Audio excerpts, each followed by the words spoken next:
कुर्बानी वाले विलेन पर बुलडोजर एक्शन। कहते हैं क्राइम का कोई धर्म नहीं होता, लेकिन जब अपराध के पीछे की मंशा को धार्मिक रंग दे दिया जाए तो समाज के ताने बाने पर सवाल उठने लगते हैं। लेकिन सबसे बड़ी चुनौती अब खोड़ा में उस सांप्रदायिक सौहार्द को बचाए रखने की है जो इस कत्ल के बाद तनाव से भरा है।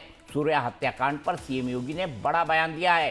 सीएम ने कहा कि दोस्ती के नाम पर धोखा दिया, दोस्ती की आड़ में छुरा घोंपा। ये कैसी दोस्ती है? माँ बाप का फर्ज बनता है वो अपनी नालायक औलादों को सुधारें। और दोस्ती, कैसी दोस्ती? आपने भी गाजियाबाद में देखा होगा।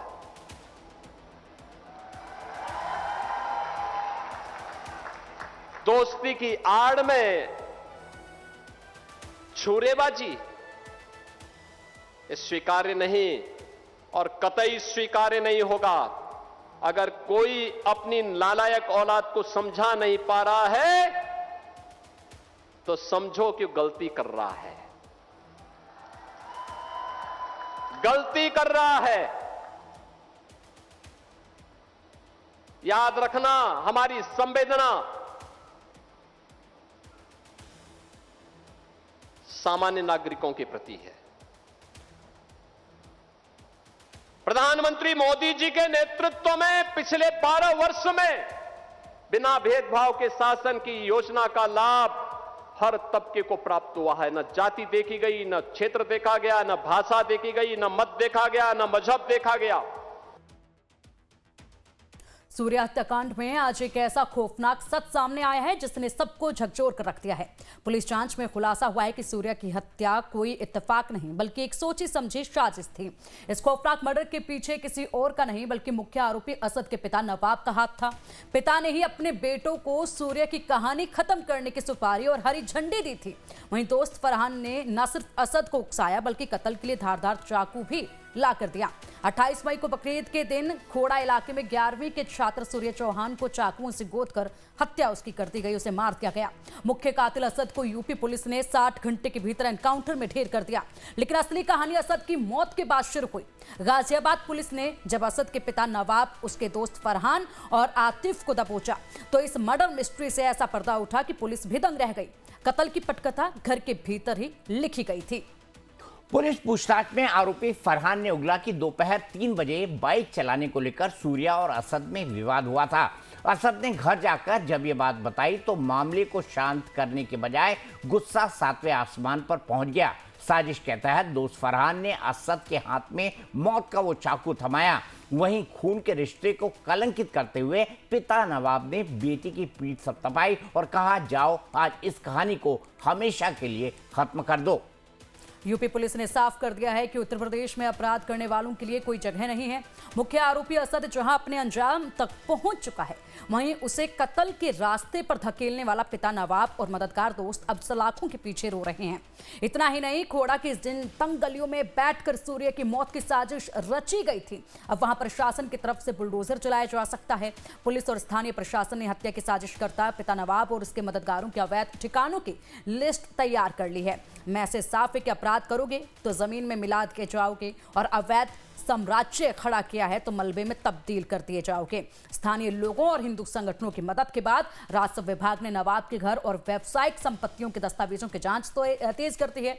बिना नक्शा पास कराए बनी इमारतों को ढहाने का नोटिस तैयार कर दिया गया है और घर की दीवार पर भी चस्पा कर दिया गया है और साथ ही साथ माइक में बाकायदा अनाउंसमेंट की गई है। इसके निवासी ग्राम खोड़ा, परगना तहसील, जिला गाजियाबाद, नायब तहसीलदार गाजियाबाद एवं अधिशासी अधिकारी नगर पालिका परिषद खोड़ा मकनपुर गाजियाबाद के द्वारा अपनी आख्या में अवगत कराया गया है कि आपके द्वारा ग्राम खोड़ा, परगना लोनी तहसील में जिला गाजियाबाद के खसरा संख्या 70 जो राजस्व अभिलेखों में शासकीय भूमि बंजर श्रेणी में 5-3 के की भूमि है पर अवैध कब्जा किया गया है। अतएव आपको उपरोक्त के अनुसार ग्राम खोड़ा, परगना तहसील, लोनी जिला गाजियाबाद के खसला संख्या 70 शासकीय भूमि पर किए गए अवैध कब्जे को दृष्टिगत उत्तर प्रदेश राजस्व संहिता 2006 की धारा 136 के अंतर्गत नोटिस निर्गत करते हुए निर्देश किया जाता है कि नोटिस के प्राप्ति के 15 दिवस के भीतर उक्त अवैध भवन कब्जे को हटाने अनिच्छा की स्थिति में वैधानिक कार्रवाई करते हुए स्वयं वे हटकर हटा दिया जाएगा। इसके लिए आप स्वयं जिम्मेदार होंगे। अब आपको बताते हैं कि कैसे सूर्या की धोखे से हत्या की गई। 28 मई को नवनीत तिहार में सूर्या और असद नाम के दो युवकों के बीच बाइक चलाने को लेकर एक मामूली झगड़ा हुआ था। झगड़े के बाद आरोपी असद घर पहुंचा और उसने अपने पिता नवाब को इस पूरे विवाद के बारे में बताया। एक पिता का फर्ज था कि वो बेटे को समझाता, लेकिन नवाब ने अपने ही बेटे के दिमाग में नफरत का जहर घोल दिया। नवाब ने असद को उकसाया और कहा कि सूर्या को ऐसा सबक सिखाओ कि वो हमेशा याद रखे। पिता से हरी झंडे मिलते ही साजिश का ताना बाना बुना गया। 28 मई की दोपहर सूर्या को साजिश के तहत धोखे से नवनीत विहार की गली नंबर 4 में बुलाया गया। जैसे ही 17 साल का सूर्या वहां पहुंचा, असद और उसके साथियों ने उसे चारों तरफ से घेर लिया। सूर्या संभल पाता इससे पहले ही पिता के उकसावे पर असद ने चाकू निकाला और सूर्या के पेट में ताबड़तोड़ कई वार कर दिए। वारदात को अंजाम देने के बाद लुहलुहान सूर्या को तड़पता हुआ और मृत समझकर असद और उसके साथी मौके से फरार हो गए। हालांकि बाद में अस्पताल में इलाज के दौरान सूर्या ने दम तोड़ दिया। असद के पड़ोसी भी एनकाउंटर को सही ठहरा रहे हैं। पड़ोसियों का कहना है कि आरोपी असद ने जो किया है, पुलिस ने उसका सही अंजाम दिया है और पुलिस ने उसको सही अंजाम तक पहुंचा दिया है। इस समय हम आसपास असद के रहने वाले जो लोग हैं उनसे बात करते हैं। जिस तरह से ये पूरी घटना हुई है, क्या सोचती हैं उसको लेके? सर क्या सोचते हैं, जो करा है उसने, लड़के ने इसने गलती करा है, उसको सही करा, सज़ा मिली। किसी का बेटा गया है भैया, वो तो माँ परेशान होएगी, उसकी परेशानी को अल्लाह ताला उनसे सज़ा मिलनी चाहिए। बस मतलब असद का इनकाउंटर सही था, बढ़िया करा, जैसा उसने करा उसको अच्छी सज़ा मिली। उसके चक्कर में पूरी पब्लिक परेशान है। अच्छा, आपको लगता है कि इतने पवित्र त्यौहार पे बकरीद के दिन बुला के ये कहना कि आओ बकरी की हलाली कैसे होती है? गलत करा है, गलत करा है, बहुत गलत करा है ये चीज़। जो करा उन्हें सज़ा मिलनी चाहिए उसे। बाकी 6 लोग अभी भी फरार हैं। हाँ, तो उन्हें कर कि सज़ा दें उनसे और अच्छी तरीके से दें उन्हें। जो करा उन्होंने गलत करा। आपका नाम क्या है? मेरा नाम शाहबाज है। अच्छा शाहबाज भाई, मैं ये पूछना चाहता हूँ कि लगता नहीं है कि इस जैसे लोग, हम 5 दिन से दुकान से घर बैठे हुए हैं, पूरा कारोबार बंद है हमारा, बहुत परेशान है हम।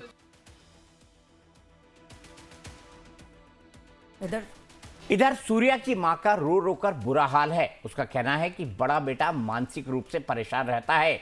छोटा बेटा सूर्या ही था जिसके काम धंधे से घर परिवार चल रहा था। ऐसे में उनके बेटे को इंसाफ पूरी तरह तभी मिलेगा जब बाकी आरोपियों का अंजाम वही हो जो आरोपी असद का पुलिस ने किया है। इसके अलावा सूर्या की मां योगी आदित्यनाथ से अकेले में मिलना चाहती है। इंसाफ हुआ अभी पूरा नहीं, इंसाफ मेरा हुआ है। अभी एक ही कातिल को इनकाउंटर हुआ है, अभी और भी इनकाउंटर के लिए बाकी हैं। अच्छा इनकाउंटर बाकी है, आप चाहती हैं कि बाकी जो लोग आरोपी हैं उनको भी इसी तरह की सज़ा मिले? जी हाँ। इस पूरी वारदात के बाद इलाके में हड़कंप मच गया था, लेकिन कानून के हाथ लंबे होते हैं। उकसाने वाले कलयुगी पिता नवाब समेत 3 अन्य आरोपियों को पुलिस ने गिरफ्तार कर सलाखों के पीछे भेज दिया है और अब यहां पर बुलडोजर की कार्रवाई भी की जाएगी। लेकिन बहुत से सवाल इस वक्त उठ रहे हैं, उन्हीं पर चर्चा हम करेंगे और चर्चा के लिए हमारे साथ खास मेहमान जुड़ चुके हैं। जी हाँ, हमारे साथ हिंदू धर्म गुरु HS रावत है और south India Muslim personal board के अध्यक्ष राशिद शरीफ साहब है।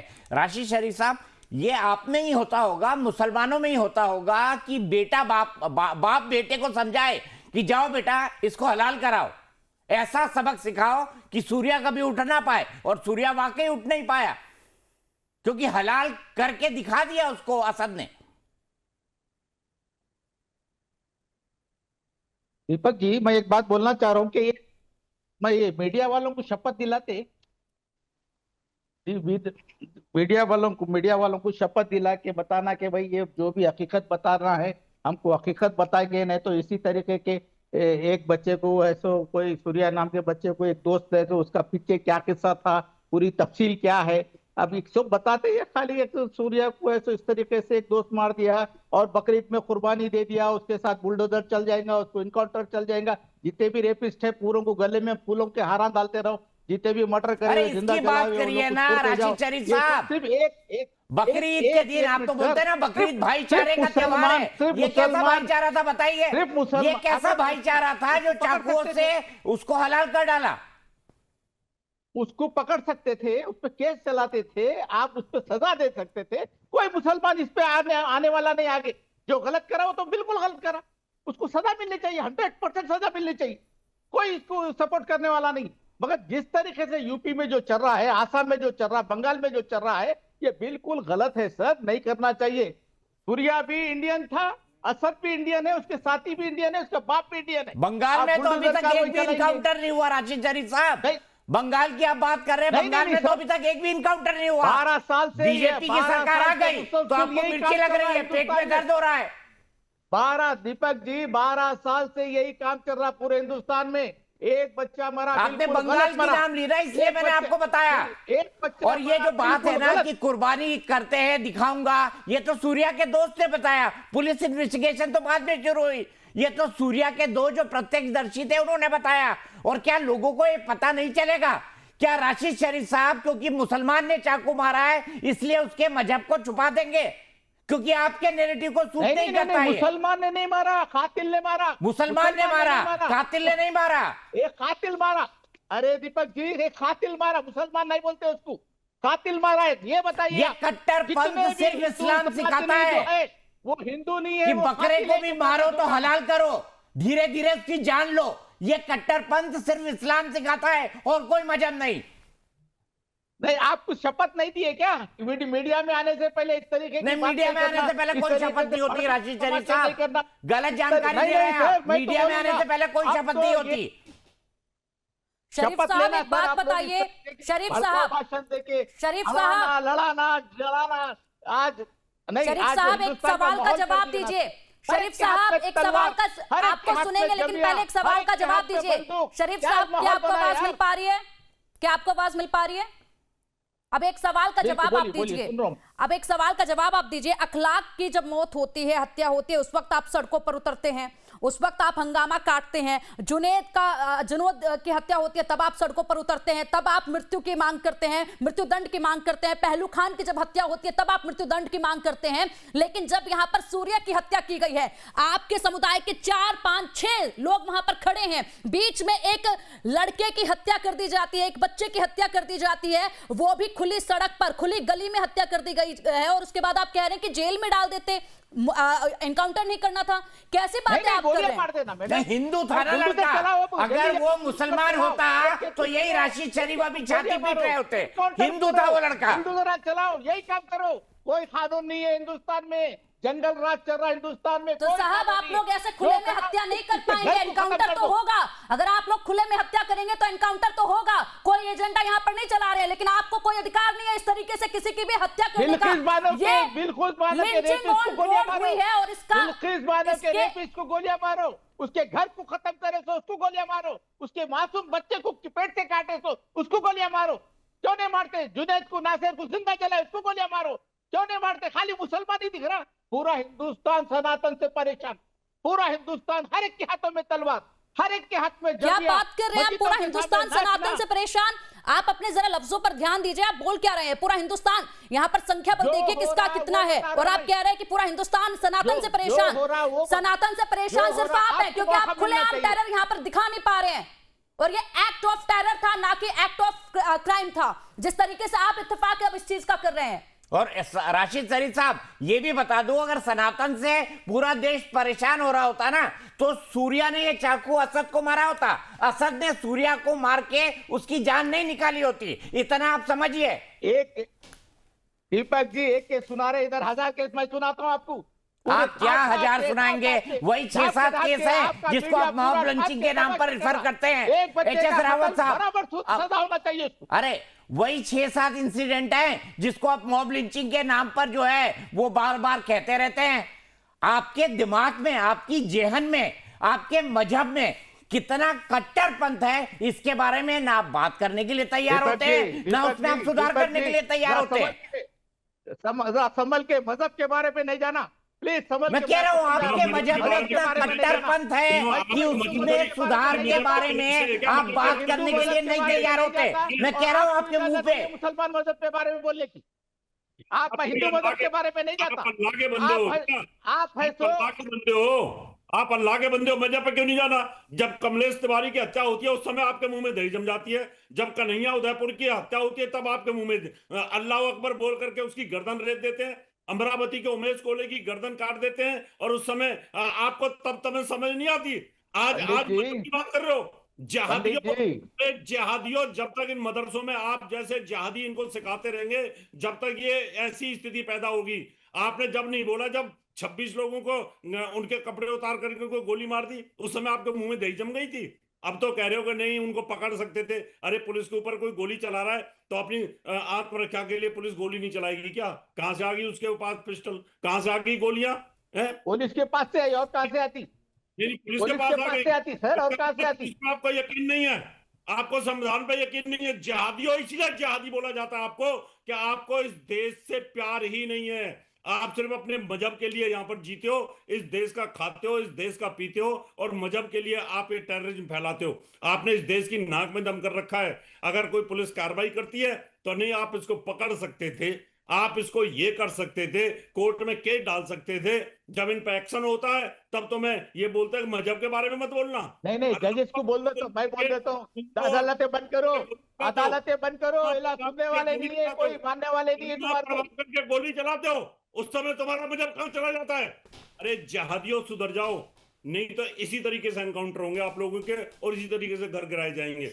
ये वो जमाना नहीं रह गया, कांग्रेस का टाइम नहीं है अब, या उस समय अंग्रेजों का जमाना नहीं रह गया। आज सोशल मीडिया का जमाना है, और बात करिए तो तमीज से बात करिए टीवी के ऊपर। आपने कहा मजहब को मत लीजिए, कैसे नहीं लेंगे? आप हिंदू को जब काटते हो उस समय अल्लाह अकबर बोल करके, उस समय आपको शर्म नहीं आती? जब आप ये बोलते हो 15 मिनट के लिए पुलिस हटा दो, इनका कत्लेआम कर देंगे, उस समय आपको शर्म नहीं आती? तब भी तो आपको बोलना चाहिए ना, खाली यहाँ इस्लामी लवादा ओढ़ कर बोलना कि मजहब पे मत बोलना है। ठीक है, आप बकरीद के दिन उसको मैं एक छोटा सा एग्जांपल देता हूं। राशिद शरीफ साहब, आप हैदराबाद से आते हैं ना, आपके सबसे बड़े रहनुमा आपके खुद के असदुद्दीन ओवैसी है ना। अगर अखलाक के साथ ये होता तो असदुद्दीन ओवैसी अभी तक जो है रोते रहते, 24 घंटे रोते, छाती पीट रहे होते, 10 ट्वीट लिखे होते, 4 पिटीशन लग गई होती। लेकिन चूंकि मरने वाला सूर्या था, इसलिए राशिद शरीफ भी खामोश, असदुद्दीन ओवैसी भी खामोश, और सेक्युलर जमाते जो हैं वो सब खामोश। खामोश नहीं है, बराबर है, बराबर बोल रहा हूँ, बराबर बोलूंगा। असदुद्दीन ओवैसी भी बोलेंगे, राशिद शरीफ भी बोलेंगे। बोला क्यों नहीं भाई? सूर्या की हत्या हुए कई दिन हो गए, बोला क्यों नहीं ओवैसी ने अभी तक? आपकी सेक्युलर जमात के लोगों ने क्यों नहीं बोला? वो जमीयत जो आतंकवादी के आरोपियों की, आतंकवादियों की कानूनी लड़ाई में फंडिंग करती है, वो क्यों खामोश है? बताइए। क्योंकि मरने वाला हिंदू था। तो बोलेंगे, अब बिल्कुल खरीफ में आ गए वो दिन, तो बोलेंगे। हिंदू भी बोलेंगे, मुसलमान भी बोलेंगे, ईसाई भी बोलेंगे, सिख भी बोलेंगे, दलित भी बोलेंगे। अब वो दिन बहुत करीब आ गए, आपका जवाब बराबर मिलने वाला है बापू। अब ये सब मिलके पांचों के पांचों बोलेंगे अब इंशाल्लाह। फिर पॉलिटिकल बात करने लगे। अरे मुझे बताइए, इतनी कट्टरता आप में आती कहां से है? इस तरीके आपकी इस मजहबी कट्टरपंथ के चलते सिर्फ भारत नहीं परेशान है, पूरी दुनिया परेशान है। फ्रांस में क्या हो रहा है जरा देखिए, ब्रिटेन में क्या हो रहा है जरा देखिए, ईरान कैसे इजराइल को मार रहा है, कैसे आतंकवादियों को पनाह दे रहा है, वो देखिए। क्या करना है रे बाबा? नहीं, हमारे को क्या करना है बाबा? ईरान में, इजराइल में, हिंदुस्तान में, जो हिंदुस्तान में तो करना है ना। तो बताइए, असद ने सूर्या को क्यों मार दिया? वही नहीं, मगर क्यों उसको हलाल कर दिया? अब मैं पूरे south Indian Muslim personal law board के स्कॉलर्स को लेके, हिंदुओं को लेके, क्रिश्चियनों को लेके, सिखों को लेके, दलित लोगों को लेके प्राइम मिनिस्टर से मिलने वाला इस बात पे मीडिया के बारे में बात करने वाला हूँ। और आए दिन कत्ल होते जा रहा, आए दिन मसाजिद को टारगेट बनते जा रहे हैं, आए दिन मदरसे बंद होते जा रहे हैं। बड़े अफसोस की बात है शरीफ साहब, जब मीडिया इस पर आपसे सवाल कर रहा है तो आपको मिर्ची लग रही है और आप चाहते हैं कि मामला बस यूं ही दफन हो जाता, कोई सजा नहीं होती, कोई बुलडोजर कार्रवाई नहीं होती, मीडिया इस पर सवाल नहीं उठाता तो आपको शांति होती, लेकिन मीडिया आप सवाल उठा रहे हैं तो मिर्ची लग रही है। ये मीडिया की शिकायत करेंगे राशिद शरीफ, लेकिन ये कट्टरपंथी मजहबी हत्यारों की मुखालफत नहीं करेंगे। मैं ये कहते हैं मीडिया के खिलाफ जाने की बजाय वो कहते हैं कि मैं असद के परिवार के खिलाफ हैदराबाद में एक मोर्चा निकालूंगा तो मैं मान जाता। ये मीडिया के खिलाफ जाएंगे। हिंदू रावत साहब मैं मीडिया के खिलाफ बोलूंगा। रावत साहब क्या कहेंगे इस पूरी बात पर, राशिद शरीफ जी की बात पर? वो कह रहे मैं मीडिया के खिलाफ बोलूंगा, असद के खिलाफ नहीं बोलना चाहते हो, नवाब उसके बाप के खिलाफ नहीं बोलना चाहते। उत्तर नहीं होता, जब मीडिया के प्रश्नों का उत्तर नहीं होता तो मीडिया के बारे में बोलेंगे। अरे मीडिया ने आपसे यही तो पूछा है क्या, जब जुनैद के वहां पर जाकर के नूर और मेवात में हैदराबाद से ओवैसी आ जाता है और उसको वहां पर सांत्वना देने के लिए, तो यहाँ क्यों नहीं आ रहा? यहाँ भी तो आना चाहिए ना। यहाँ तो आप बोलते हो कि नहीं इस्लाम का नाम मत लीजिए, आप मजहब का नाम मत लीजिए। अरे आप जब अल्लाह अकबर करके जब आप छुरा मार रहे हो, जब आप कलमा पढ़ के छुरा मार रहे हो किसी को, सूर्या को, तो मजहब नहीं है तो और क्या है ये? जुनैद को जो जिंदा जलाए, नासिर को जो जिंदा जलाए, क्या कौन थे वो? फिर वहां जिंदा जलाएंगे तो वैसे जाएगा और के किसी को कोई नहीं आया। गोली लग गई, उसने पुलिस पर गोली चलाई, उसको गोली लग गई, उसकी मौत हो गई, इस पर तो आप चिल्ला रहे हैं कि गलत इनकाउंटर हो रहे हैं, आप बोल रहे जिंदा जला दो। क्या गजब बात है राशिद शरीफ साहब, अभी उसके इनकाउंटर पे ही सवाल उठा रहे थे, अब बोल रहे जिंदा जला दो। आप तो बोल रहे थे ना इनकाउंटर गलत हुआ, यही बोल रहे थे ना आप, तो अब क्यों बात कर रहे हैं जिंदा जला दो? गलत हुआ, और आगे भी ये 5-6 जो नामा लिए ना उनका भी इनकाउंटर होने वाला है। आप जाइए, आप इतनी बड़ी संस्था के अध्यक्ष हैं तो हैदराबाद से मुसलमानों को निकालिए, एक मोर्चा निकालिए और कहिए कि असद के पिता नवाब जिसने उसको कहा कि इसको सबक सिखाओ, इसको खत्म कर दो, उसके खिलाफ भी सरकार यही कार्रवाई करे। निकालिए मोर्चा, बोलिए, पर वो नहीं बोलेंगे आप।